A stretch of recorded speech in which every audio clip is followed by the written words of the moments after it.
And when rapid speed down to 2,500. Good point. Wherever you reduce speed to 180.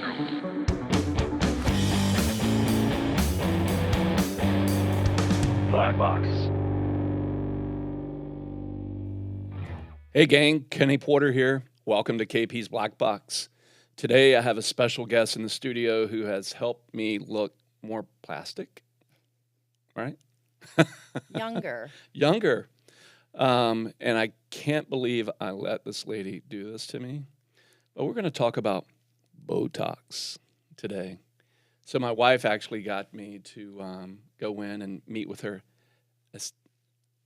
esthetician. How do you say it? So you can say esthetician Esthetician, okay. or clinician. Clinician. The Miss Barbra Stultz, PA-C, physician's assistant certified, which we're going to talk about that today, as opposed to not certified. But welcome to the show, Barbara. Thank you very much for having me. Thank you. It is brave of both of us to do this show today because we're actually going to let Barbara do some work on me on camera today, so no pressure. So if I freeze up and I just completely go into paralysis right here on the show, you're going to get to see it. Is there enough light for you to work on me in here? Absolutely. Yeah. So look at my brow, like I do that. It's pretty cool. I didn't think I would like it. And I felt a little, I don't know what the word would be. Maybe like a sissy, like I'm going in and I'm going to have somebody put Botox in my forehead. But Kathleen was like, hey, you're on camera a lot now. And I have a TV show that I do for my financial business. And now I get why people in Hollywood are on the camera, because you're your worst critic, right? Mm-hmm. So I'm sitting in front of the television looking, oh, man, yeah, I do have some wrinkles that I got to deal with. And, man, I need to lose that rubber tire around my waist. And so you just critique yourself all the time when you're on camera. Sarah talks about me, my daughter, having Donald Trump hands. I'm like, well, what does that mean? She goes, like your hands, Dad, they're like meaty, they're paws. I'm like, okay, I guess I'll put my hands under the table then. What the heck? So, what does Botox do for hands, Kim? Well, well, I wouldn't put Botox in the hands. You can actually do filler in the hands to make them look a little bit younger. Really? Mm-hmm. So I'm going to have filler in my hands. You're going to make my cheeks Yep, make you the Ken doll. the You're going human to turn Ken me doll. a ball-headed Ken doll. Yes, right? absolutely. Nice. Ken can be bald. Yeah, you can. Right. So this is going to be an exciting show. I'm actually looking forward to having this conversation with you, Barbara. So thanks for coming in.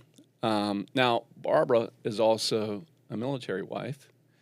And so as you guys know on KP's Black Box, I'm always wanting to talk to veterans or active duty and find out, what their job is and what they can do and what they can tell us. Your husband is he's a SWO or surface warfare officer, specifically in the nuclear side, right? Yes, sir. So pretty smart guy, right? Oh, yeah. Yeah. Is he an engineer by training? Yeah, so he actually, no. So he originally was a Mustang. Okay, enlisted Yeah, he's guy. a Mustang. So That's awesome. Yep. So let's see if I'm going to get this right. I want to say maybe 2014, went to the Citadel, which is funny because that's where. In South Carolina? Yep, in Charleston. Charleston, beautiful right near city. where I went to my undergrad and PA school. So. Did you go to University of Charleston or Charleston? The College of Charleston. College of Charleston, that's and right. then Medical University of South Carolina Wow. for PA school. Okay. So he went to the Citadel and then got his engineering degree and then went into the nuclear program shortly after. Classic underachiever, it sounds like. I know. Well, as I shared with you early in the show, and as you guys know, we always like to do a toast for not only our veterans, but those who are serving in active duty, and not only the sailor, the soldier, the Marine, the coastie, the airman, can't forget, and then the Space Force guys and gals. But making sure that we also honor the families, because, you and I were talking, I think, when I was in your botox chair. Deployments can be miserable and tough on the family. So, have you experienced that over your years of just that separation anxiety of having a spouse gone and you got the kids to deal with and all the home life stuff? What's that like? It's rough. So I will say, so I have 2 older kids. They're stepkids, but they're my kids. And they're amazing. They help me out so much. Your mom is so cool. She's doing a podcast. So that they probably are all about, the social media and everything, right? So. Oh, yeah. Well, Eli, he listens to podcasts all the time. So he was like, oh, that's awesome. You're going to be Going to listen to his mom. Yeah. So, very cool. and Anyways, you were saying? Oh, no worries. So the first deployment with us, so we got married back in 2017. And his first deployment while we were together was actually while I was pregnant with our youngest. So I actually gave birth while he was deployed. Oh, wow. So that was definitely very difficult, but my parents were super supportive, and my family, I mean, they don't live here. They all live in Myrtle Beach area in South Carolina, but I got through it, and now that has definitely made me a stronger person. Yeah. So I always would consider myself in the past that I was a realistic person, not necessarily optimistic or pessimistic. Mm-hmm. I'm just realistic. Yeah. I mean, it is what it is. I go ahead and think of what's the worst could happen, and if something better happens, amazing. If not, I'm not disappointed. Yeah. But I will That's say, a great perspective, yeah. Yeah, and I mean, sometimes I think it did get me a little bit more of a negative overall mindset. So I will say since that deployment, I've tried to look more on the brighter side and silver lining of everything. Yeah. Like, oh, yeah, man, that sucks, but, the silver lining is this. Sometimes it's hard to find one, but it has definitely made me a better person.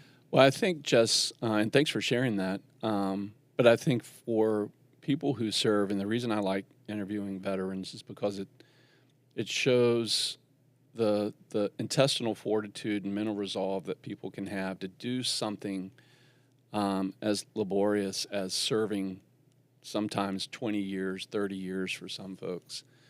You don't find that much anymore, and so people making a commitment to something over a long term is very rare, and I still find that in the military that we still have these warriors and these sailors who are making, and their families are making huge lifelong commitments.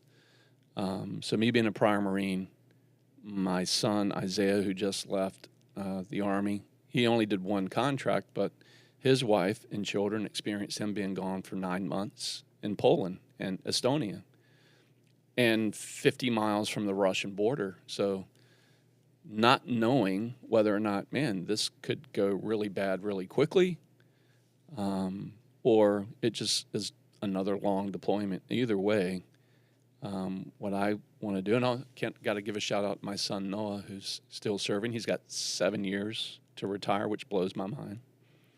And he's a puddle jumper. You know what a puddle jumper is? I do not. That's a Coast Guardsman. And he's going to love that I call him a puddle jumper. But those guys are great, and he's doing, this intel stuff that if I tell anybody what he does, he'll have to kill me, But let's just do a toast, if we can, to the moms and dads who stay behind, hold the fort down while the other mom or dad is out taking care of our nation. We salute you. Thank you. Cheers. Cheers. This is, you pick, Discretion, which is Tarnished Truth, our local spirit maker. So you can sip it or you can shoot it. Your choice. Let's see what happens. Cheers. Cheers.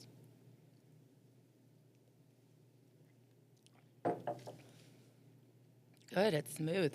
That went down pretty easy, didn't it? It really did. That was good. Yeah, so cheers to Tarnished Truth.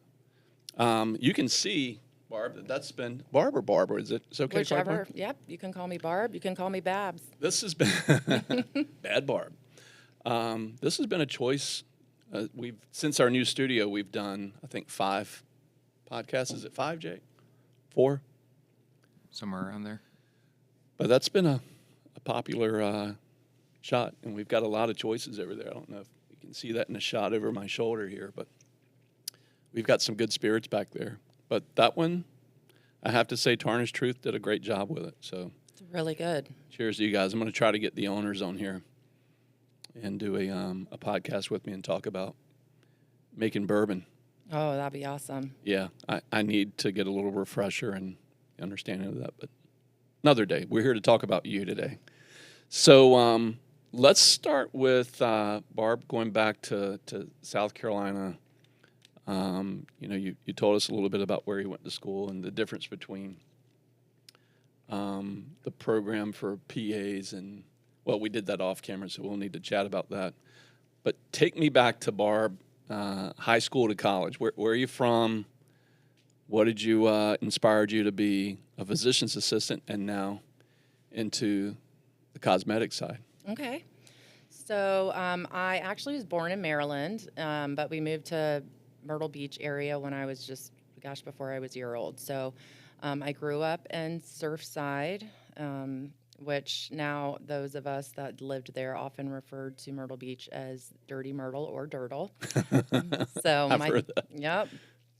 So my parents actually still live in the same house, and I have 2 sisters that still live in the Myrtle Beach area. The other one lives in Charleston. So I actually have always loved biology. I love knowing the way things work, physiology, anatomy, just always been very amazing.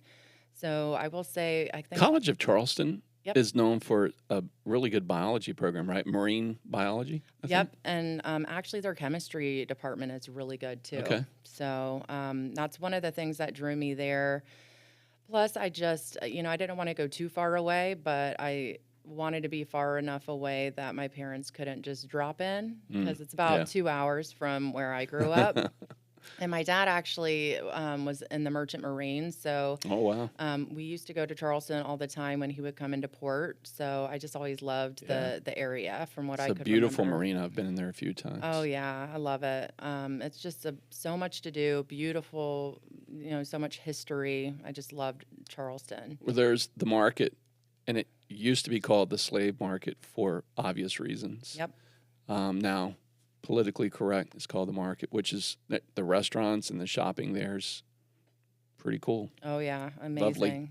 Highly recommend you head to Charleston when you can. Absolutely. So much to see. So Myrtle much Beach to is do. kind of like going to Virginia Beach, so Yeah, honestly, I would even say that Virginia Beach is a nicer version of Myrtle. you're going to have the South Carolinians after you. Well, that's Careful. okay. We don't edit this, so she said it, not That's me. okay. It's the truth. I grew up there. I can speak on it. So, you got to think of all the things that happened there. Bike week. Oh my gosh, yeah. Actually, Memorial Day weekend, here we come. Oh, that's right. Coming up Yep. on Monday, so So, all the fun things. are you headed home for bike week? Nope. There's some dudes on those bikes that have been a little weathered, so they could probably use some help. Yep. Well, and you have your Harley week and then the other bike week after. That's just it's crazy, but it really is fun. It's one of those, Harley week is one of those experiences that is just like none other. Growing Yeah. up, I worked at my sisters and I clearly did everything together because 3 of us out of 4 worked at the same seafood restaurant, and we just used to have so much fun doing things as far as like we would get bandanas. We had bike week T-shirts that were themed for the restaurant, and just going. There's actually 2 locations, unless one of them is closed, but Suck Bang Blow, that they're like the big things for the Yeah. bikers. Yeah, they're fun. I mean, it's just an experience like none other. But Harley Davidson is the true sound of freedom. We talk about that in Virginia Beach with the F-18s flying over, and they're so god-awful noisy. And when they go over, the perspective is, instead of just complaining about this noisy jet flying over, you just, hey, that's the sound of freedom. But a Harley Davidson, that distinct sound that its muffler system and engines put off is just, I love it. Kathleen hates it, but I love that noise. It just sounds so cool, so manly. I agree. Yeah. And especially compared to any other bike, Right. it's real, Right. right? Yeah. The You others are feel just the like, power, like when you're sitting on that bike and you can feel that vibration and the rumbling of those engines. It's pretty It is. sweet. It's amazing, and the amount of bikers that come in, and you see all these amazing bikes. They're pretty incredible. Yeah. So I mean, there's a lot of crazy that goes along with Sure. it, but it's quite an event. Yeah. So I've always It's loved that. kind of fun to be a fly on the wall, so to speak, when those events come into town. I'm guessing, especially if you were a teenager back then. Oh, absolutely. Now, well, and it's funny because for the longest time, my dad wanted a Harley. He never got one, but now he just complains about the noise, Yeah. which is funny. Have you ever had a motorcycle? No. I've ridden them. Yeah. Always On Harley Week? Yeah, Does your dad know? yeah. That's They were actually friends that well, and it's funny too because you think about a large portion of the people that would come in were like doctors, lawyers. right. I mean, people that were very, you just but then Their you, alter ego shows up right, when they hop on the exactly, Harley. Right? exactly, and you see them in their leather, and it's Yeah. just it's great, it's hilarious. My father-in-law, Mark, shout out to Mark, who was a naval physician, is well known in North Carolina, especially at Camp Lejeune, for riding a Harley. And then, unfortunately, his sight went on him. He had some vision issues that hampered his career. But, man, he had 2 Harleys that were pretty amazing. He had a Softail, and then he had the 75th anniversary Glide. Can't remember what it was called. All the Harley guys out there are going to hate on me now for not remembering. But, naval officer, big old American eagle with American flag tattoo, right? Naval officers usually don't have tattoos, right? But he's tatted up, and then he'd wear his Harley bandana and his leather chaps and his leather vest, and he'd come to these outings. And then when he couldn't ride his bike anymore, his motorcycle, he got a Harley bicycle, and he would ride his Harley chopper bicycle to work. I love that. Yeah, it was so cool. I love that. So, anyways, going back to growing up in South Carolina, Myrtle Beach, and going to school there, what got you into the medicine world? Well, so I will say that I'm the baby of 4 girls, so I was always very studious. And when I was in high school, gosh, I would say as young as probably my sophomore year of high school, they had this program, which, I mean, everybody knows about AP classes, but it wasn't as big of a thing then, but they had this thing called International Baccalaureate. I don't know if you're familiar with it. So it's just the entire program that you could take individual classes, but it was offered as a full program. So initially I wanted to do that, and it was just a little over the top for me. So I decided to just pick and choose a couple IB courses, one being biology, because I just love biology. So we actually, rather than the most common dissecting a frog, we dissected a pig. And I was like the only one so fascinated by it. I just thought it was amazing. I'm like, this is incredible. Look at it. And everybody else was, disgusted. So I think that really ignited my interest in anatomy and physiology, and then just thinking about what I could do with that, what could I apply it to that would be worthwhile.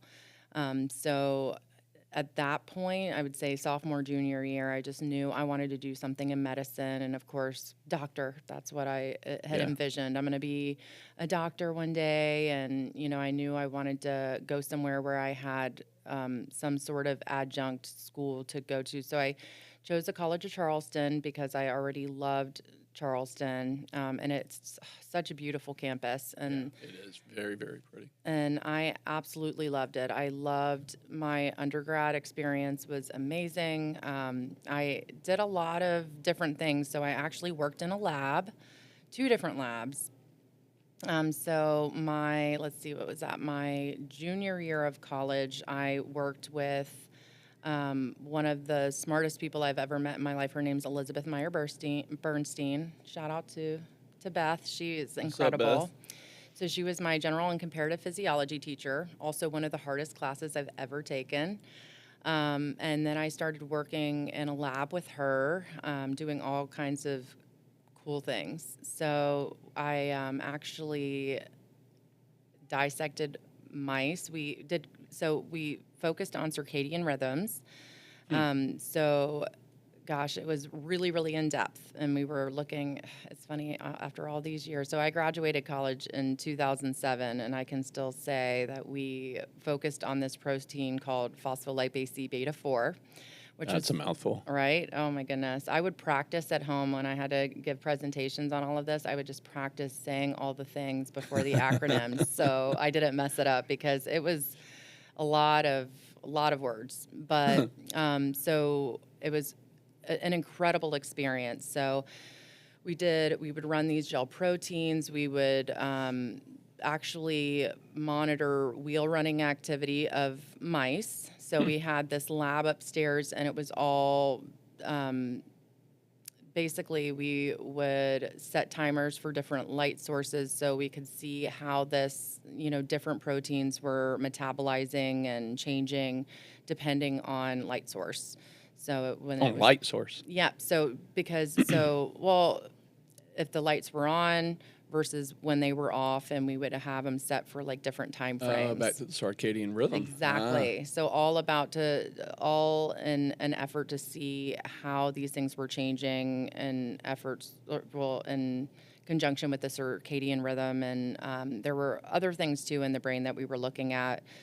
But my personal, I guess you could say, I hate to say that it was, like I wrote a paper on it at the end of the year and everything like that, or at the end of my college education. But like a thesis? Kind of, yeah. It wasn't exactly a thesis. But it was a research paper. Right, and it was pretty intense, but kind of like a thesis, but not quite to that level, like if you were doing a doctorate. So, but yeah, it was pretty amazing. And then we would sacrifice the mice at different time frames and look at the different proteins, and we would stain and do different, so we would slice their brains open. I know that sounds pretty crazy. Let's go for it. Is that too much? No. Okay. So we would, I'm trying to decide what's appropriate and what's not. So you tell me. This is a R-rated show, so. Okay, awesome. I mean, you're going to poke me with a needle today, so. Yeah, true. Well, and some people I know get upset about, sacrificing animals and whatnot, but for us dirty, nasty humans, right? I know. But it was pretty amazing, all the things that we would look at. We would dye their brains with certain chemicals to determine, how high levels of certain proteins were depending on the light and time frame and all that. So it was so incredible. Anything that you discovered that was, not previously discovered, or? Yes, so known? they definitely would look at these different proteins and how they contributed to certain functions in the brain. And then I've actually been published in a few papers because of all of that. And then, Really? Yeah, so that was pretty cool. These studies on mice have a very similar genetic makeup, I guess, to human beings. Yes. And pigs do too, I think, right? Yeah, pigs do too. Yeah, not frogs. So I'm glad that I selected the pig instead of the frog. So I can justify the pigs and the mice. So when you start messing with the frog, yeah, that's just cruel. Right, I know. And I never did that, so I'm exempt from that criticism.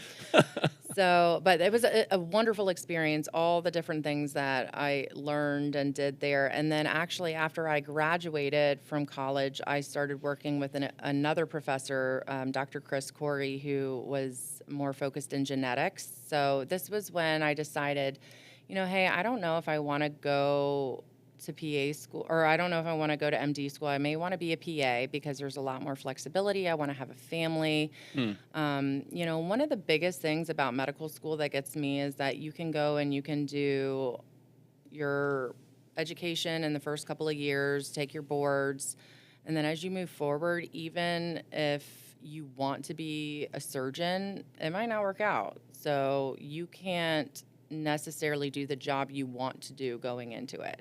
Yeah. So that was a big deterrent for me. Yeah. So I love the flexibility of being a PA. Obviously, the training is different. You don't really have as much training, but for a person like me that's always trying to learn, and I'm never one of those that thinks that I know all the things. So it was a good place for me. So I took a year off, and there were some other prerequisites that I had to have. So I actually worked with Dr. Corey, and we did more. We actually studied this. It was a congenital disease called Batten's disease. So more of like a neurodegenerative disease. And we didn't work with mice. We actually worked with Drosophila fruit flies, which we all hate. Because How do you catch them alive, or is this? No, you breed them. Yes, I breed had to them. make fly food, and it was horrible. But they actually have a really similar genome to us as well, which is pretty funny, isn't it? Yeah, Like, who I'm would- probably direct correlation to fruit fly. Like that's my gene. Yeah. So Cat making- would say anyway, maybe. But making that fly food was the worst part of that job. Is that But like beer or yeast or it's molasses. molasses? Yeah, it's like I love molasses. Oh my gosh! With some but- butter and a biscuit. You're but- from the South. You should know I what know, molasses. but I've never actually eaten molasses, believe it or not. I know. You probably didn't want any after making this. Oh, never again, never yeah. again. And cleaning it had a very specific. So you make it, you heat it. The molasses was the worst part of it, and then there was this sieve process where you have all of these little tubes. So they were in like a. I mean, I'm really bad with measurements, so they were basically in bigger than a test tube, but you would kind of aliquot it into each one. And then plug it, and it was the worst. I hated And so you'd that. breed these flies, and then they're tiny. How do you study them? So, I mean, we had amazing microscopes, but we also did different, all kinds of different tests. So, I mean, we did, in that lab, I did a lot more PCR tests where you basically. And PCR is that an acronym for something? Yes, polymerase chain reaction. Okay. So this is actually a perfect way to think about it. So if you think about whenever COVID was really rampant and you do these rapid tests, which a lot of them before we got even better testing abilities, we did a lot of these send-off PCR tests. So PCR, basically you get a really small sample and you amplify it. So Okay. you amplify it so you can detect even the smallest amount of something. And amplifying it, you do that under what technique? How do you, when you say amplify, you're going to Yeah, you magnify do you it. do that? So, well, you add different things to it, and then you can actually put it in. I mean, you can do different things, but usually you do it in some sort of. So you can run a gel protein, doing like an ELISA, which is there's a lot of different ways, but basically you aliquot it into this gel, and then you run it, and then you can assess it in different ways depending on what exactly that you're looking for. Okay. So it's really a little tedious. A lot of test tube, a lot of pipetting. That's squeezing the syringe into different Yeah, little so tubes. you have your very fancy pipette, and then you like take a little bit of this, a little bit of that. I mean, it's been so long. I wish I could give you more information, but my brain is, been Is that like the rote memory stuff? You just remember to pass the exam and then store it away? Or is there application in putting Botox in people's foreheads? Oh, there's total application for that. That one is amazing. There's all kinds of application for that. Botox is amazing. So those things, I mean, gosh, it's one of those things that I really enjoy doing, but I realize that working in a lab, there's not as much human interaction. Yeah. So if you really don't like people, then maybe working in a lab is for you, but it wasn't for me. But it was an incredible If experience. you love killing fruit flies, Yeah, that I might be a mean, career for you. I You feel could like- be a serial killer and not go to jail for it. Right, exactly. And I honestly feel like a lot of people would enjoy that because nobody likes a fruit fly. So I was a Marine. Not so much the fruit flies, but some people call them the no-see-ums or the sand fleas. Yes, no-see-ums. Oh, my God. Down in Paris Island, which is close to Fort Royal, South Carolina, right? Paris Island, South Carolina. Marine Corps boot camp. The Marine Corps boot camp. There's also San Diego, which is for Hollywood Marines. But the real Marine Corps boot camp's in Paris Island. Did you ever go to Paris Island? No. That's a great tour you should go do.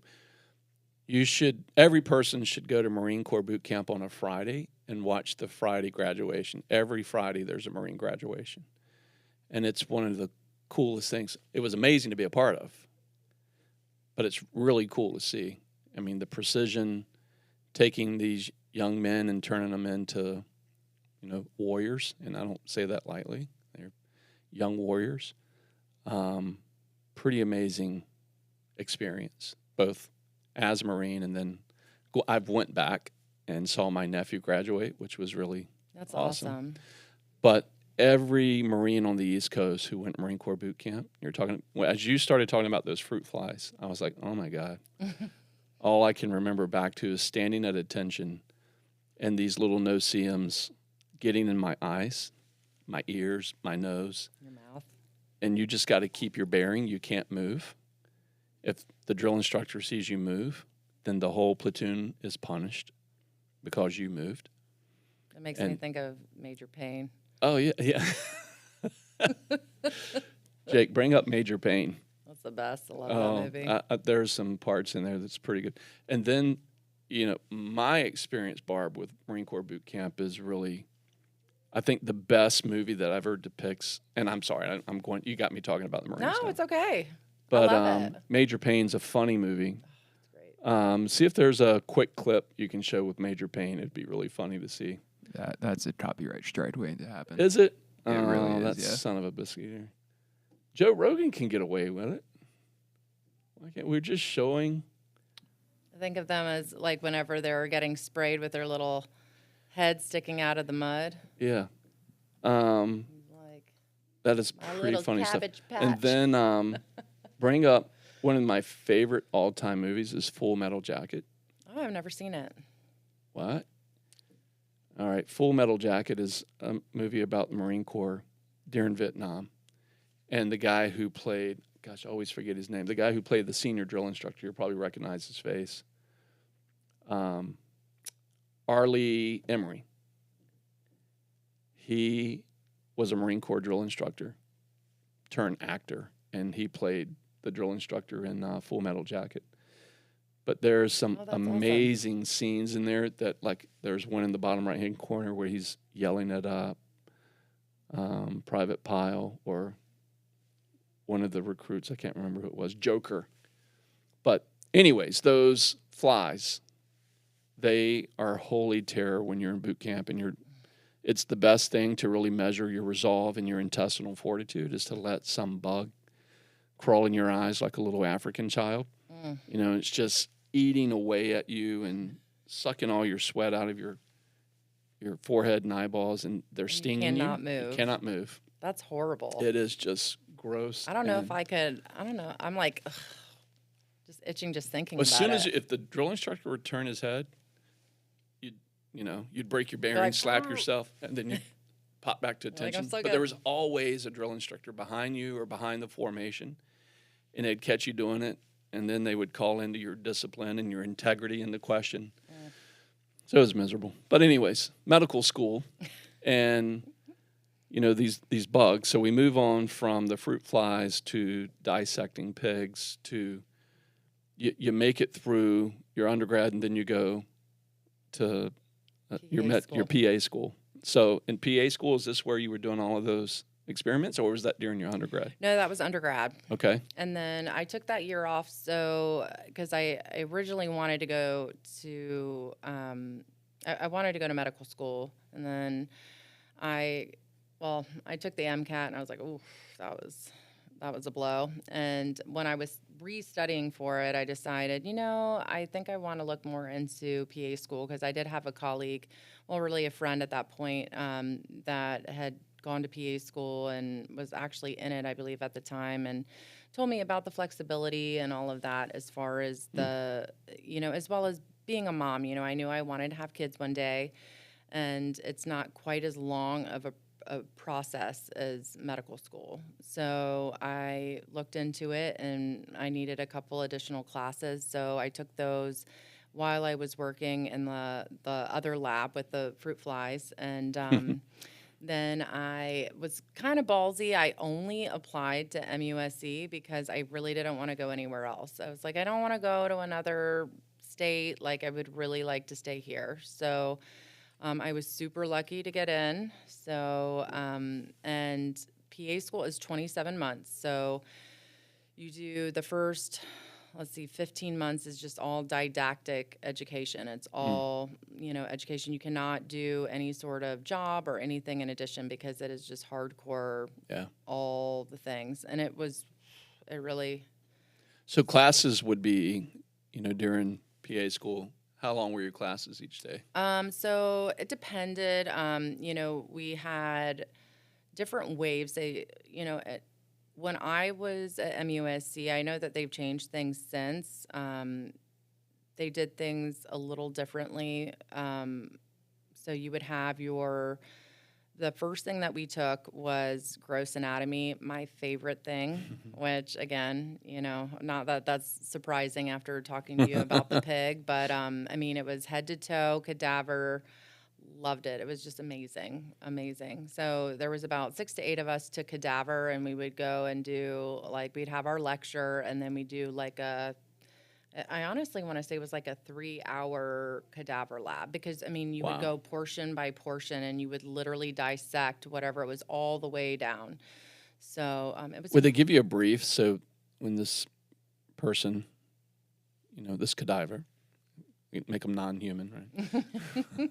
It does help for some people. Yeah. This is just a science experiment. It's not a human being. Right. But would you get a brief on how they died or no? No. So they donated their bodies to science, and then it was very interesting. You could see depending on one cadaver to the next. Were these people already embalmed and prepped? Okay. Yes, absolutely. So whenever for ours, our person had a lot of joint replacements. But then there was another one that had tons of different masses throughout the body, tumors. So we suspected that person died of cancer. So you'd see different things depending on which, cadaver, which group. So, and we would all go around and kind of use that as an educational tool. So it was such an amazing experience, even though, there were a couple that passed out. But, after the first, week or two, people were pretty good. So, but it was, it's something about your mind. For me, your mind just kind of goes to a different place. Yeah. And it's all about education. So I absolutely loved that part. What was the most interesting cadaver that you studied? I think that the one with the tumors was pretty amazing because you just, not that it's amazing that this person obviously likely died of cancer, but it was pretty amazing to see how it develops in the body, where it goes, things like that. And they all had their different interesting characteristics. It was interesting, ours had a knee replacement, and I think maybe a hip replacement, and then actually a plate in the brain. Those were all pretty interesting. Oh, wow. Yeah. So I'm like, I wonder what the story was behind this. So my mind takes me different places, and I find it more fascinating than gruesome. Yeah. So, which just, I'm always. But you wouldn't get any history on the person's prior health? Nope. None of that. It was just study it for what it is. Exactly. Just study it for directly the anatomy that you were looking for. So, because the goal was to just teach you basic anatomy, even though there's always variation. But, so those variations were fun, distractions. But overall, we would, for example, when we were learning the upper extremity, we would start with the hand, and then you would dissect down, look at the vessels, look at the nerves, look at the fascia, all the way down to the tendons, and see every plane. So it was pretty amazing. Very, very intricate. Wow. Yeah, I loved the tests. Those were really awesome too. And so were the tests actually showing your professor, I remember my basic chemistry and biology was having my frog in high school and having to go and carve out the liver or the lungs, and identifying these different organs with a little needle with a little flag on it. Yep. That's exactly what they did. So you would have your in class, you would have like a paper test. Really, a lot of that was kind of like, oh, what is the origin of, this muscle, this tendon, what does it do? What does this nerve fiber do? What does it innervate? And then they would put little flags on all the cadavers. So it was really up to you to go in and look at every single cadaver outside of class to make sure you could identify whatever nerve, whatever muscle it was. And I mean, and it was tough because some of them you're just like, I don't know, that looks, I mean, and some of them, not to sound disgusting, but looked like beef jerky after a little while.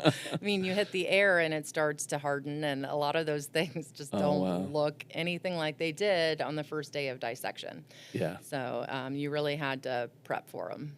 So just help me with science here for a minute. So when I'm looking at these veins running through my hand and, all over my body, the ones that are blue or appear to be blue, when I cut that open, it turns red, right? Is that because these are taking oxygen to the heart or to the lung? Help me. So I don't remember. The best way to remember is artery is away. Artery is away from the heart, so they're going to be oxygenated. Okay. Because the blood comes in. Takes oxygen out to your extremities. Yep, and then veins carry it back. So this is carrying it back. Mm-hmm. Got it. So by the time that it's away, it gets all the way to the extremity, that oxygen is pretty much gone. So now it's going to filter back to the heart. So it goes through the right side of the heart, then goes into the lungs, gets oxygenated, and then is pumped out through the left side of the heart. So I always remember artery away. Artery away from the heart is oxygenated.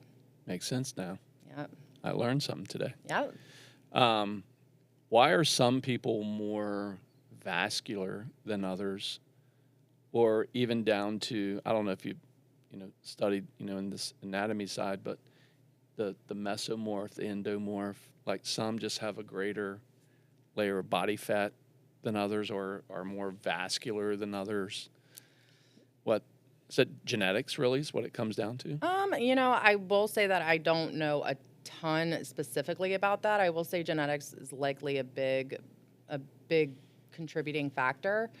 There are definitely different states of your life and your body that you're going to be more vascular, like women that are pregnant. You're going to have a lot more vascularity because of all of the blood flow requirement to different areas of your body, especially the placenta when you're obviously have a baby. Yeah. Different medical problems. That could little make creature's stealing all your nutrients. I know, a little monster. Alien. Yes, always. Yeah. And then they still don't stop Right. sucking from you, your brain and all that after they're born. So, but definitely different, medical conditions can also, increase your vascularity. I mean, whether or not you have any sort of blood clotting condition or things of that nature can all play a role. Interesting. Well, I want to get into, you graduating from PA school, and from PA school to, being a medical professional, and then moving over into the cosmetic side, which is a really interesting kind of detour or slight detour. Take me through graduation as PA school, and then how you ended up where you are today at Shoreline. Absolutely. Being a business owner. I know. This is not any place I ever thought I would be, I will say that. So I graduated from PA school in 2011. Feels like forever ago. My first job. That was a decade plus now. Wow. Isn't that crazy? Then I passed my boards. So you have to pass your boards to have the C. So the C being certified physician assistant. We talked about that earlier off camera. You can be a PA without being a certified PA. I mean, I don't know anywhere where that would be acceptable, but I mean, I could say under the condition that you took your certification exam and it was pending, maybe, but you should be certified. And then you have to have a license through the state that you're practicing.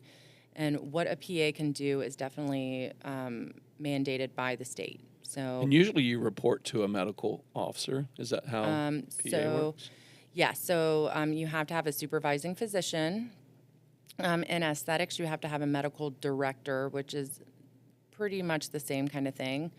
So you just have somebody that oversees you. You're basically practicing under their license, but you also have your own license as Gotcha. well. So you have to be certified. You have to be licensed in your state, which you usually have to. Certification process is a little different. I feel like they're changing it all the time. Is it uniform state by state, or does each state have its own kind of So guidelines? certification is national, so that's going to be the NCCPA, and it was like every 6 to 7 years you had to do your boards. Now they have this new program called the longitudinal assessment, which I'm actually doing. So for 2 years, every quarter, you have 25 questions to answer, and you only, I guess you have to do 6 out of the 8 quarters. And with it being new, I mean, we'll see how it goes, but depending on how many you get wrong or whatnot, they're going to assess, I think, each group every quarter and kind of go from there. But otherwise, you can still do, like, every 6 to 7 years, just redo your certification, go into, your little room where you do your test, which is what I've done the last couple of times. But it's really nice. The longitudinal assessment you can just do from your home. So, and you can use outside resources, but you have 5 minutes per question. So it's really difficult to Yeah. look at other, resources. Material, right. Yeah, because the questions are very much clinical. So it's not like you can get So a it's lot a of clinical answer, not necessarily pick A, B, C, or D. Well, they are A, B, C, and D, but very much like if you don't have any clinical experience, I would say it would be really difficult to do the longitudinal assessment as a new PA. So if that was what I don't know if that's even offered right out of PA school. I would not recommend it for a new grad because it would be very difficult. Even for me, I miss a lot. There's definitely questions that are absolutely not applicable to my current, even doing still acute care. A lot of questions. Which you still do alongside of your I do. your wellness practice. Right. So, so there's a lot of questions that are just not applicable, like a lot of, infectious disease questions about malaria and people traveling, things that you really don't see very much or ever. In my 13 years of experience in acute care. So, sorry, I get very distracted and go down my tangents. So after getting certified, getting my license, my first job was actually in the emergency room in Greenville, South Carolina. So I loved it there. It was amazing. So I worked there for a couple of years, but I did want to come back to Charleston. Charleston's so saturated because of the medical school. So getting a job right out of school is not the easiest, especially not in a field that you want. So I came back 2 years after that and worked in an urgent care. And then after I met my husband, we ended up moving up here in 2017 because him being active duty. Yep. So I worked in cardiology for a little while. Cardiologists are, really smart, but they're tough on people. I've heard they have a little bit of a God complex. Is that a fair assessment? Absolutely. For all you cardiologists out there. Sorry. And I will say, cardiology is, man, it's tough. It really is. But I will say I learned more probably in that almost year and a half of cardiology than, it was incredible. I rounded at Maryview all the time, lots of sick people, lots of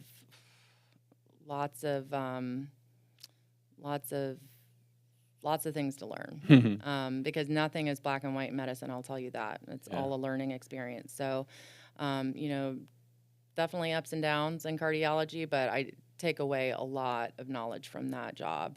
And then after that, we moved to Virginia Beach. We were in Chesapeake. So. Now, what would a PA backing you up to cardiology? So you got the cardiologist, who's obviously the lead with the patient from medical science point of view. But what would you do to assist the cardiologist as a PA? Well, so I was hired initially to work in the actual office, but I ended up doing a lot of rounding. So you would go and you'd round on patients in the hospital and kind of... Is rounding like visiting the patient and checking their vitals and... Well, so you didn't have to do those sort of things, but you basically go around and, because they would continuously have labs drawn, they would have their vitals done. A lot of them were very critical. I mean, very sick people. So you would go and you would see how they were doing. You would look at their recent labs, look at their, you would always look at their monitors to look at, basically their continuous heart rhythm, depending on what they were there for. If they Getting got- an updated baseline that you could report to the cardiologist there. Exactly. care, So yeah. depending on what they were there for, if it was heart failure, how much, ins and outs they were getting, were they losing weight? Were they, are their electrolytes stable? And then kind of writing up a plan so the cardiologist could go through, kind of read what your note was and determine what they may want to add. So it's just supposed to make it a little bit more efficient for them because sometimes you would have 5 patients, sometimes you'd have 30. Good night. Yeah, and a lot of them were super sick, and you never knew when you would have like a STEMI, a heart attack coming through, and that just is just always something. Code blue, is that the code? It When depends, they would what- flatline or something. It actually depends on the hospital. Really? They all have their different codes. Interesting. So, and then in the clinic, you would see, it just depended on also, there was one nurse practitioner who was amazing there. She taught me a ton of stuff, and she was pretty much almost like the heart failure follow-up.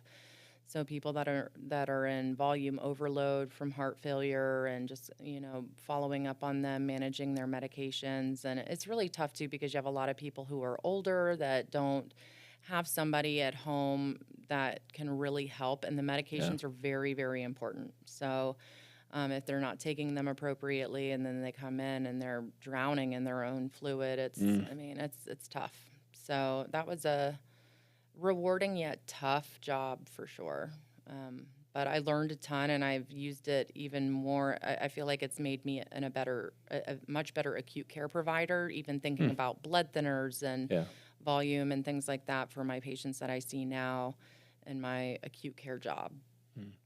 Does it make you pay attention to your own health in a different way when you see, maybe the behaviors and habits and the things that people do to themselves to make themselves sick? Definitely. I mean, there are some things I will say, and when I was rounding at Maryview, there were a lot of drug addicts, a lot of indigent people. So those things I luckily don't have to worry about.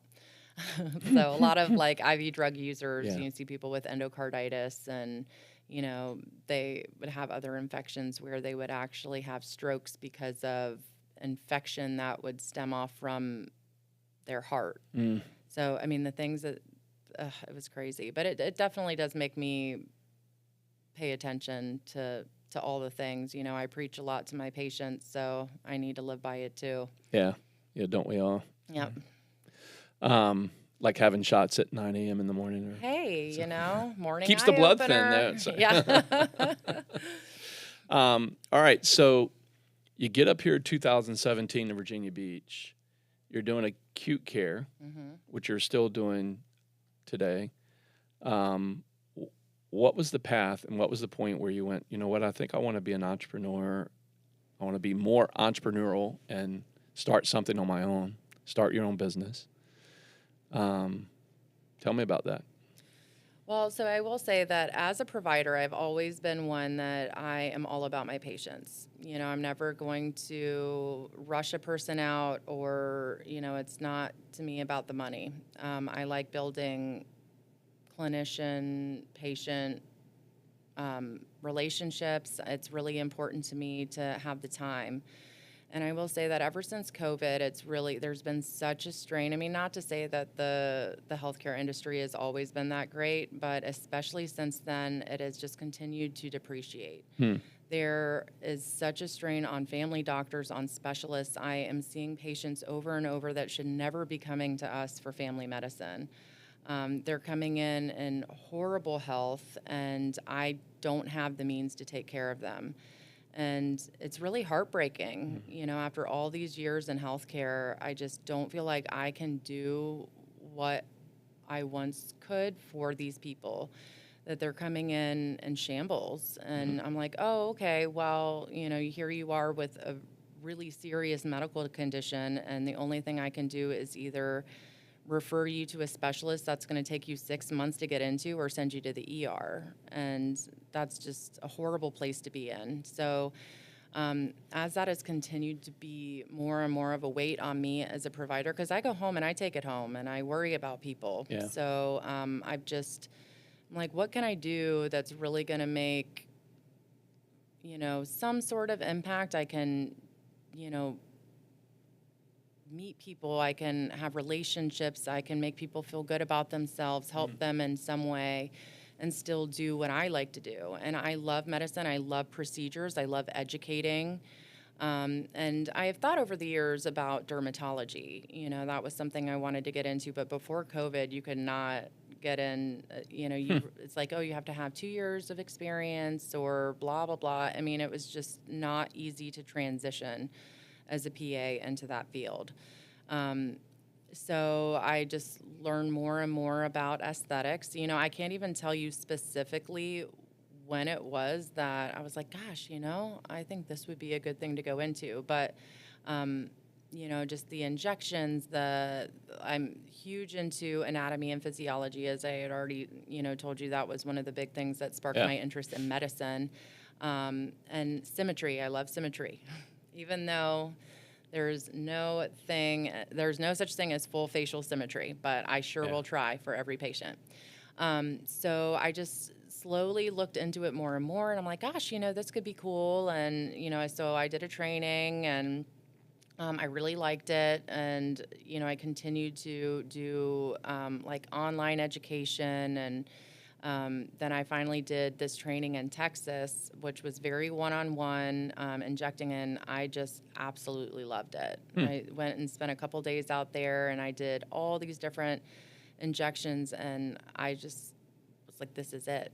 I love this so much. Like, I think I'm gonna, I never really thought I would be somebody to put in the efforts to make my own business, but this was finally something that I really felt passionate about. I loved it. I loved how excited I was, how excited my patients were, because I still will always look at everybody as a patient, because I'm the one that's administering something, any sort of medical procedure or medication. I mean, I'm the one with the expertise, so I need to take care of this person and guide them in the right way. So I just continued. I've done multiple educational so let's see, I've done multiple trainings, the one hands-on, that was just me, that one-on-one in Texas.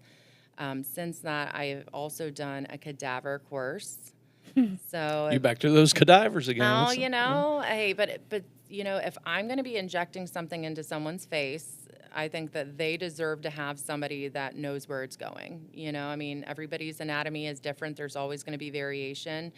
But the injector that I worked with, who I learned so much from, her name is Kiara DeWitt. She's in Texas, so she was incredible.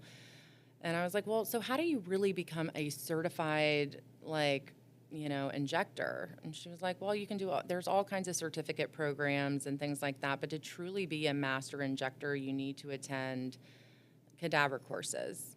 So a cadaver course literally is a severed head on a table. Seriously. Yeah. Yep. So and of course, and I was actually pretty surprised. So it was still about 6 providers to a head, and they were embalmed. They had, everything. But they injected all the vessels so that you could see, blue, red artery They'd bring them to the vein. surface, Yep, or at and least then- visible. Yep, Yeah. and then they inject the nerve fibers, usually are yellow, so that you could distinguish between them all. And then the person that headed the class was actually a world-renowned plastic surgeon, and he was wonderful. So basically what we would do is we would go through each section, and one side of each specimen was already dissected out, so you could see each different layer. And then on the other side, we basically would do piece by piece after we went through everything on the other side. And first we would inject, so we had different color fillers to inject into, depending on the area of the face that we were reviewing. And then we would basically dissect it back so we can see exactly where the filler was going. I've all It's kinds of incredible. questions are going through my head right now. So Shoot. no pun intended. All right, so you've got this head on a platter, right, or whatever it's on. This is again someone who donated their body to science. Now, how often is this head recycled and used for training, or is it like these 6 students, and then when you're done, it goes in the dumpster? I mean, hopefully it's Goes to the buried makeup factory. Yes. So, to my knowledge, just given the approach that we use, just because we would dissect down our side, I can't see how it would be useful for another group, but there may be another way that they utilized it to maximize the educational. And then all my conspiracists out there, Barbara, are going to ask, what was the ethnicity of most of these people that you saw? They were white. They were all white? No Chinese? And the reason I asked that is that Vegas years ago, I went to the Human Body Experiment exhibit. Have you ever seen it? Mm-mm. I have heard about it, and I've heard it was pretty crazy. Jake, can you pull that up where the Human Body, God, I can't remember the name of it. It's Human Body. And they're all Experiment. over the place, correct? Yeah, They're and they like have them in wax. different positions, and they had some people that were like on a meat slicer, that they had sliced their bodies. Oh, that's horrible. They cryogenically froze them. Let me back up. So they cryogenically froze these people who had donated their body to science in this exhibit, and where you could see the entire body. Yeah, here we go. Bodies, the exhibition at the Luxor in Vegas. So this is so insane. If you're ever in Vegas, you should go check it out. Here's the one that I was telling you they cryogenically froze and then sliced them into Wow. little pieces. But most of these people are, if I remember right, they were Cambodian. Really? Yeah. Or Asian of some persuasion. You just couldn't help yourself. Couldn't could help ya? it. Couldn't help it. I am so politically incorrect. I'm an Hey, equal opportunity offender. That's okay. And look at that, a lion. No, I'm kidding. I was like, wow, that really looks like a statue, but But to see this, it is sobering to see the human body. And then it's also kind of comical. You're like, they've got this person riding a bike. But it's definitely worth seeing. But this is not like you would see a human head like that, right? Or did it still have its hair on its head? Did it? I think they did. Wow. I wonder if we can find that. Is there like cadaver heads that we can see on the internet, Jay? We were not allowed to take our phones or Oh, I anything bet. in there. Yeah, they were like, I no bet. pictures, nothing. See if you can see. They even had like things in the nose, and it was like some sort of foil wrapping around the neck. I mean, you Wow. absolutely can see it on the internet, but it can get pretty Gruesome. extreme pretty Yeah, pretty I quick. mean- I don't know if it's anything for YouTube. Like, this is even pushing it a little. You think? Yeah. Oh, wow. Like, not the conversation, but the images. Yeah, I guess. I mean, I guess because I've seen it live already, I'm a little reprobate over here. That I mean, it Doesn't takes a bother me lot anymore. to gross me out. So I bet. So, all right, we'll move on, Jake. I don't want to make Jake sick at the control room and puke all over the it's like I expensive really don't soundboard. want to look those up. Yeah, Please he's like, don't "Will make you me. stop?" He has shut me down twice this morning already. All right, so now you've had these cadaver heads, which I want to stay on all day long and talk about, but we'll move on. So, but you worked on my head, which is almost like working on a cadaver head, right? So More or less. more or less, more my We could my slice Bobby down big a head. little bit, I could numb you up with a little lidocaine. And may not feel or look good later. Later, but right. There's always a disadvantage. So you went through this training, and I guess the face has so many different facial muscles, right? And it goes all the way over the skull. Mhm. Take me through that. Teach me a little bit about the anatomy of the head and where you start doing treatment to make wrinkles go away. Well, I will say there is so much anatomy in the face.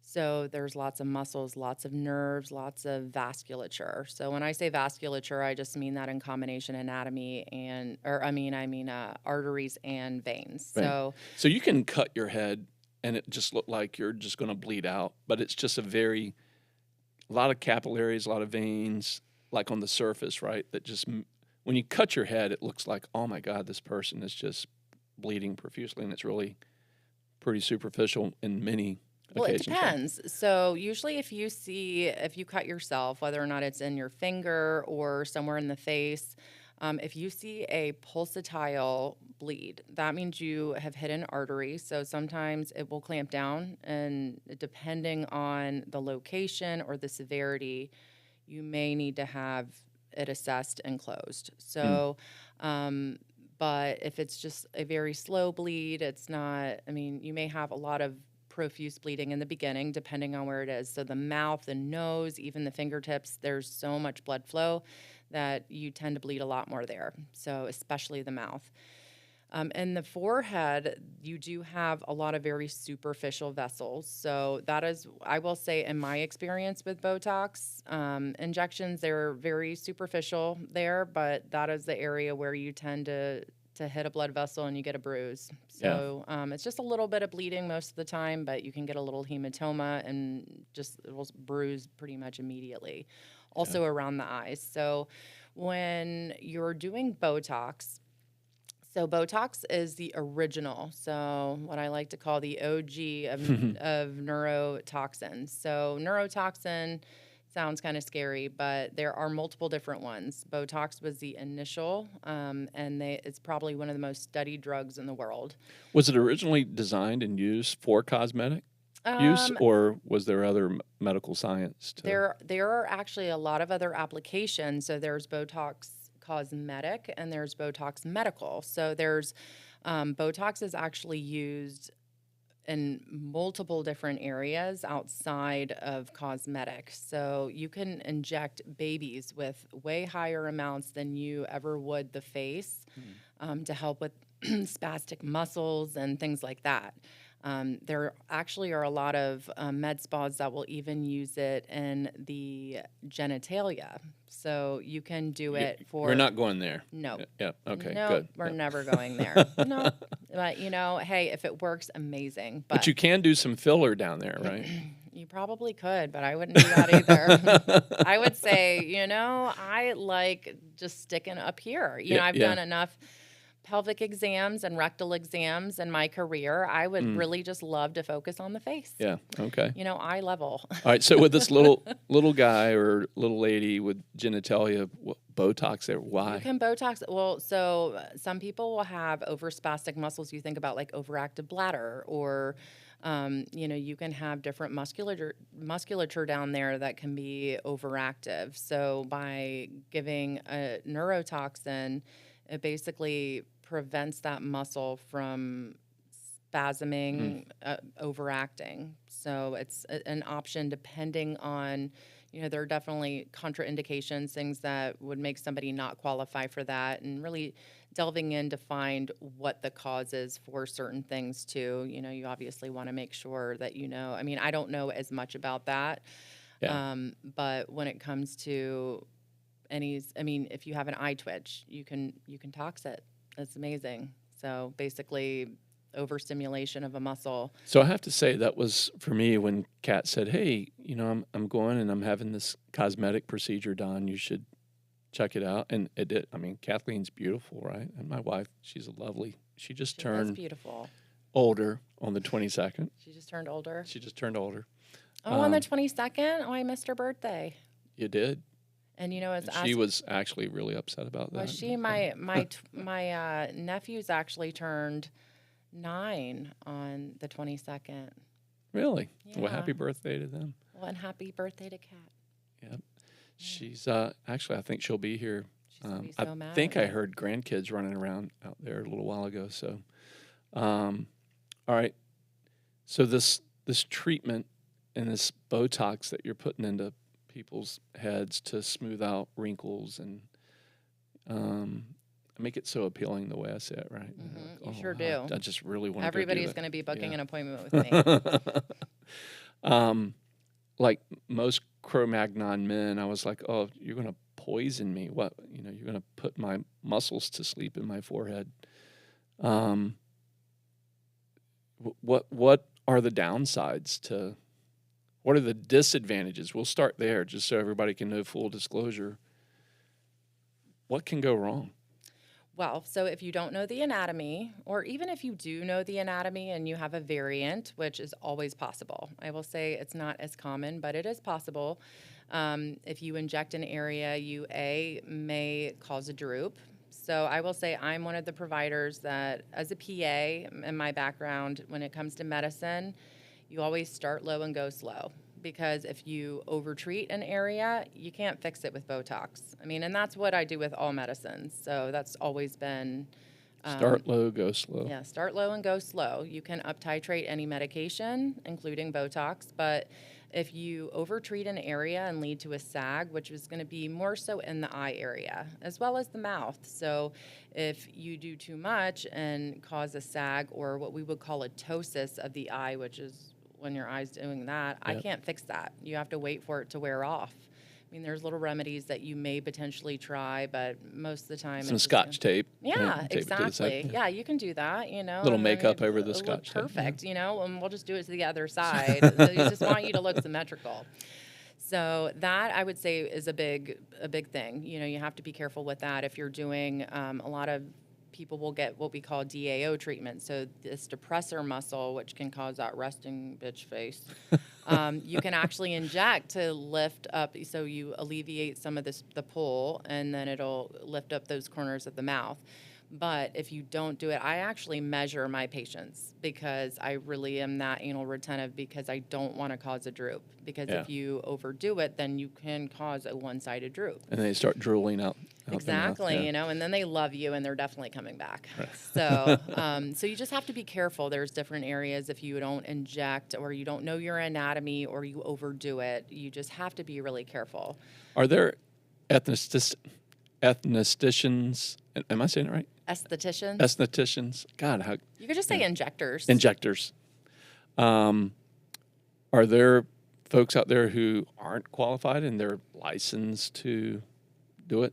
Just because you have a license doesn't mean you're good at it, right? Right. And it's not a license.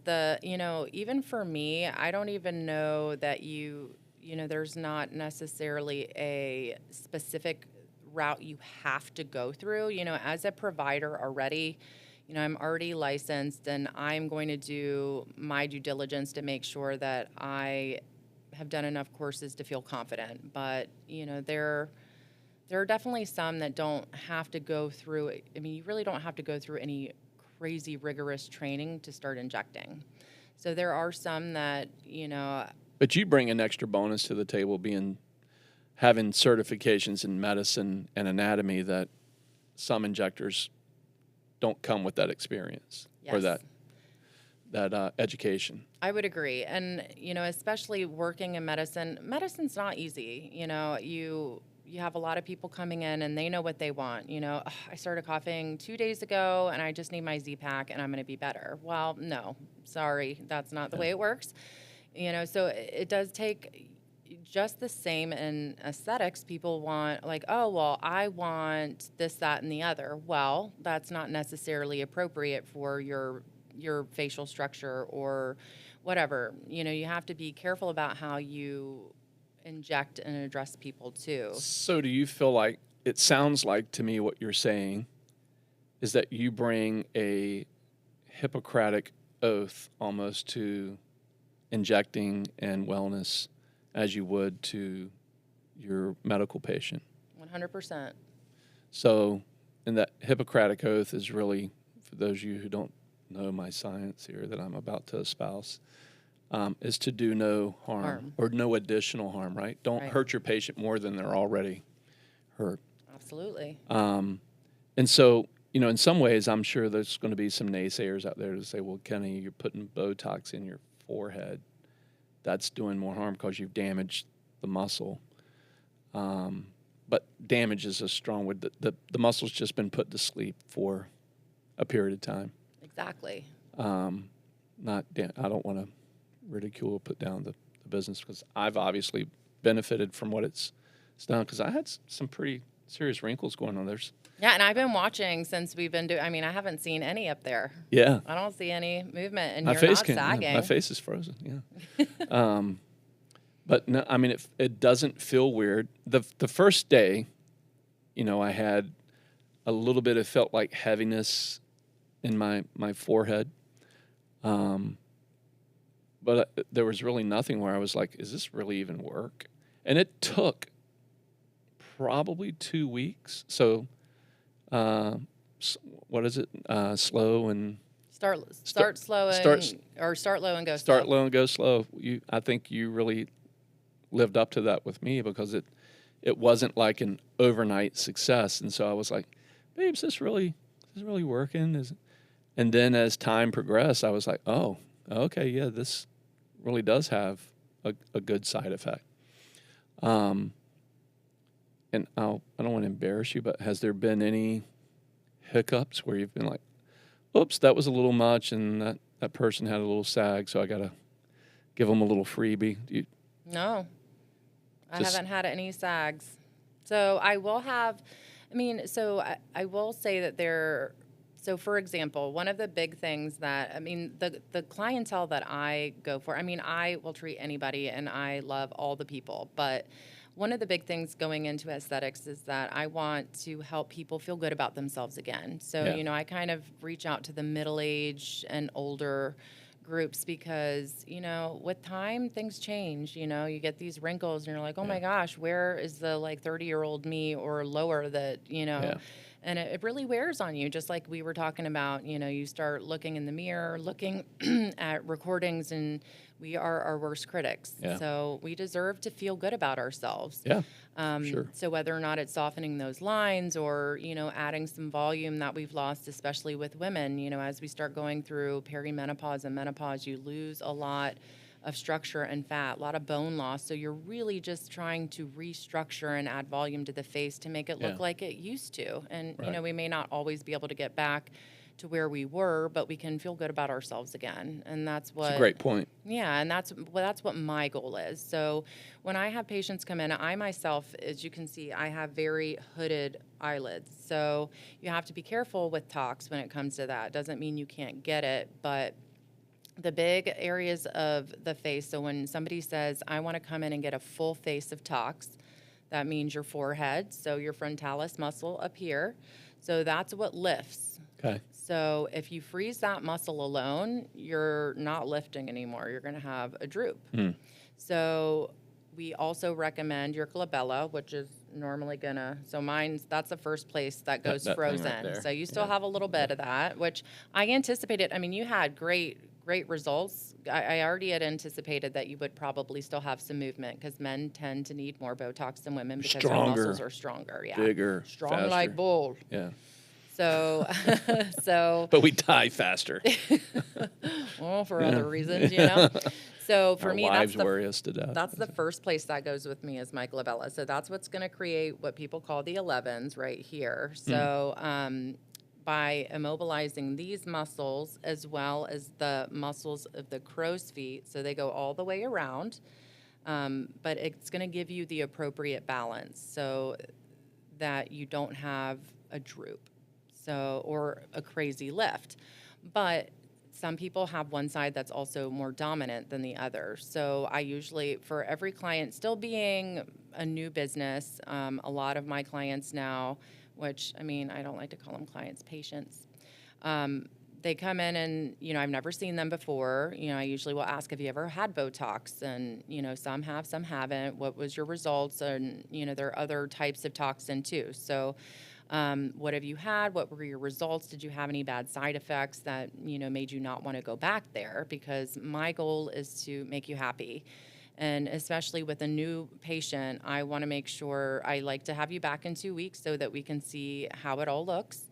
And then I do free touch-ups, especially as my first my first time with that person because we're getting to know each other. Yeah. You know, Botox is expensive, and that's, I'll say, one of the biggest things that deters people is that it is expensive.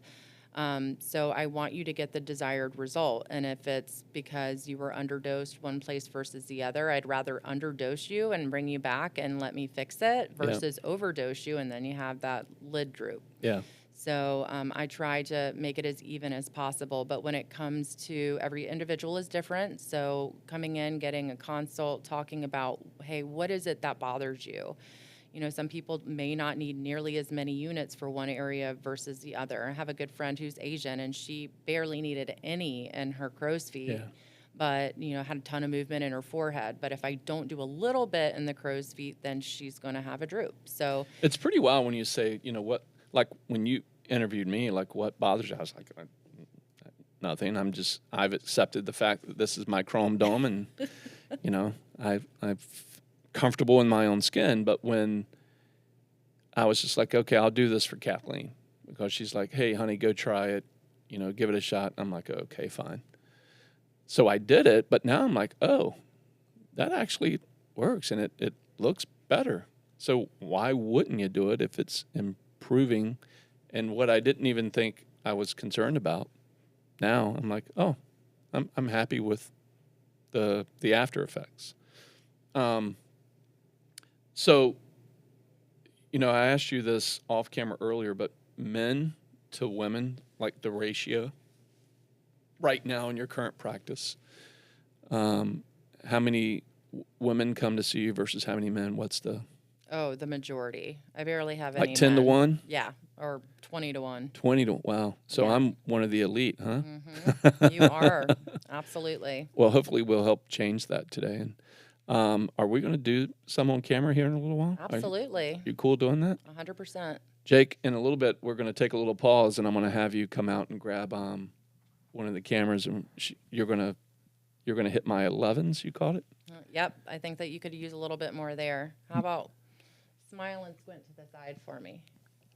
Maybe we do it now because you have an appointment or a call at 11:30. 11:30. Okay. Don't rush her, doggone it. That's okay. But yeah, okay. Well, let's do a pause, and we'll anything else you wanted to share today? Tell us. Shoreline. How can people reach you? How can they find you? So I do have a website. It's actually being redone right now, but you can still access everything. So www.shoreline-aesthetics.com.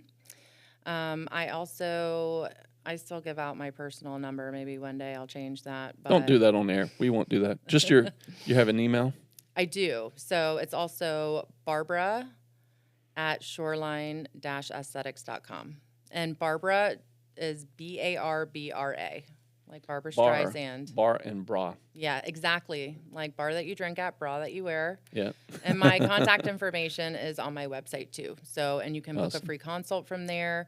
There's a lot of different things that you can use Botox for. So it's not just for wrinkles. It's for muscle spasm. You can do it for the TMJ, for grinding. You can do it for necklines. You can do it for tension in the trapezius muscles. A lot of people get it for migraines. You can even do it under the arms for Yeah, you sweating. helped Kat with her having a lot of headaches. You Yep. helped her with the trap injections, and it did Yep. provide some relief, which is really cool. I will go conspiracy real quick before we jump off here, though. You were telling me about Botox earlier, and we were talking about the manufacturer and how there's a secret lab that nobody knows where it's at. So I put Jake to the challenge to see if he could find it. And what was the name of the pharmaceutical who manufactured? Allergan. Allergan. Jake, did you have that up? No, I was not able to find anything. I know it's pretty amazing. Which one more thing that I just love, and I will say too, this is actually something that Allergan has this this specific you signed up for it, Alle. So it's ALLE with like a straight accent over it. I know accent aigu, but I took French, but I don't know what that one's called. So Alle, you can go on there, Long sign vowel, up. right. Right. So I thought it might have a cooler name, but I don't know what it is. So and I think through the beginning of June, they're still doing, like, if you're a first time Botox Getter. You can go on there and create an account, and you get $100 I did towards it. your first. Yep. It worked. So it's totally Jake, worth throw it. that up real quick. ALLE.com. Yep, you can. So they have an app that you can either Download, download yeah. or you can just go to the website. And it's, I mean, every single time that you get anything, really any procedure. That's a picture of me before I had Botox. Yeah, I mean, we even I'm just kidding. have made his hair fall out too. I know. But every time that you get a procedure, you get points. And one thing I love about them is that they even give points for There I am now. other products that aren't their own. So Allie is amazing. So every time that you come in and get a treatment, so if you get a Botox treatment, you get 200 Allie points, which is $20 off your next procedure. If you get a filler, that's Juvederm, which is their line of fillers, you get points for that. So it's really an amazing way. And every practice you go to after your first visit, you can come in and scan this little thing called Allie Flash, and it's like a little wheel of fortune, and you can get points, you can get money towards something. So every single time you come in, you can do that after your first visit. So lots of ways to save. Very cool. Yeah. Check out Barbra. I will ask you in closing here, just because we try to tie things back into from a business. How's business going? It's been decent. You know, I will say it's been really rough this last few months because my husband is he is getting ready to deploy soon, so he's been underway a lot, and it puts a lot of stress on me. So I don't feel like I've been doing as much promoting and dedication into making myself seen and known heard. and available. We'll try to help you with that. Well, I appreciate that. So, biggest struggle as a business owner right now would be just the process of people coming through the door. And yeah, I will say, and I know a lot of people do a lot of social media. I'm not as big into social media. You know, I have my Instagram and my Facebook page, but posting a lot of things it's hard for me to do. that's a full-time job. It We're really finding that is. out in my own financial firm. It really is. And, then being a mom, I have 2 younger kids, 2 older kids, and, pretty much a single mom, and then work 2 jobs. At my current acute care job, I'm part-time, but I have to work 4 to 5 weekend shifts a month. So, some weeks I literally don't have a day off. So it's definitely busy for so many reasons, but I will say, people like you and Kathleen and other neighbors in Asheville Park have been pretty amazing, very Awesome. supportive. And I've never in my life in 13 years been so happy with my place and my medical journey. This is definitely where I'm meant to be. That's great. That's in and of itself is a testament to, it's not about the money, right? If you can be on a journey in business that you just love what you do, and it will follow. The money will follow when you're doing something that you're passionate about. 100%. So stick it out. Stick with it. And as long as I can pay the bills, I don't need to be rich. I just want to be happy and want my kids to have a mom That is who's rich not when you- angry. right? Exactly. That's the richness of it. Barbra, thank you for coming on, and we'll continue to support you and give a shout out to you, and maybe we'll have you back in the future if you don't, kill me here in the chair today. I'll try not to. All right. I'll try not to give you a lidtosis. Yeah, whatever that is. All right. Thank you. Thank you awesome for to have you on the having show. me. We'll chat soon, and stand by because she's going to put some stuff in my head. Not sure what it is. Stuff, Botox maybe. Botox. It's Is that- FDA is that approved. what you're going to do? FDA approved? Yep. Awesome. All right. Let's do it. Let me have a shot of whiskey before you do it. All right. You can have 2. Okay. And you will too before you. Absolutely. Yeah, right. Yeah. Not really. I can. I have a very steady hand. All right. We're going to take a little break, and we'll turn this back on in just a second. First, I just want to hold your hair back with this. I did this very much on purpose. You better believe it. I sell Obagi skincare. It's like I'm having brain surgery. Oh, yeah. right, so I'm a patient on camera here. Jake, you want to do it? Do I want to do it? Yeah, I can do some for you also.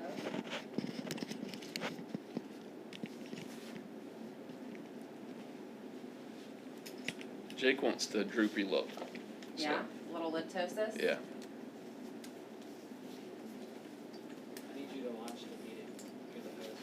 Just do it. Just- Here. It's gonna be real fast. Just call toward. You don't go quick. Remember, you got your slow and Start slow low and go steady. slow. That's all One about the series. dosing. All right. So first, you just want to prep the area. So nothing crazy. He already took his makeup off beforehand, so that helps. Yeah, I took my wig off. And this is just to keep the big stringly hairs out of the way, right? Exactly. Yeah. Alrighty. So, I'm going to have you grimace for me. Perfect. So, got movement here, here. And then lift your brows for me. And then, like you're going to sniff something like. Good. Alright. Sorry, give me 1 second. Make sure we're doing this. Get a good shot. I must say you got really, really good results, though, I think. Yeah. Yeah. And you really don't have a ton left. So you tell me when you're ready for me. Oh, you're ready? Okay. Well, him. I'm ready. Right. Crunch, crunch, right? Crunch, crunch.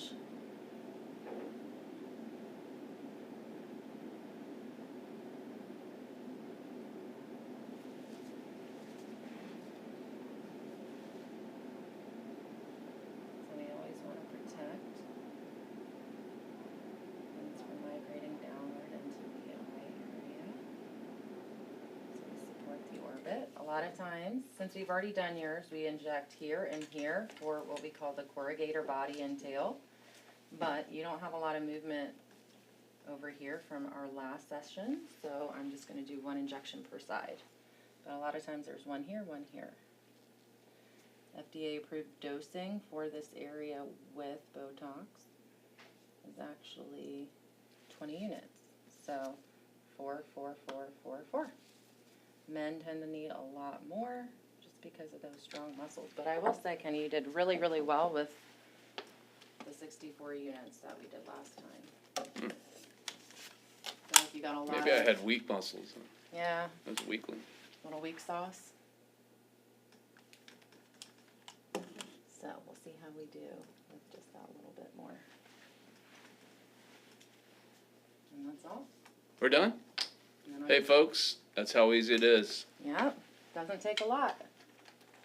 Go see Shoreline. Get your bow on. Oh yeah, Get your tox on. that's the best. Totally worth And you'll it. get a cool headband like this as a I party know, gift. he gets to keep it for his facial routine at night. Look, I can't move my face. We're done? That's it. Peace out. Till next time. I love it. Wherever you're ready, speed 20. Blackbox.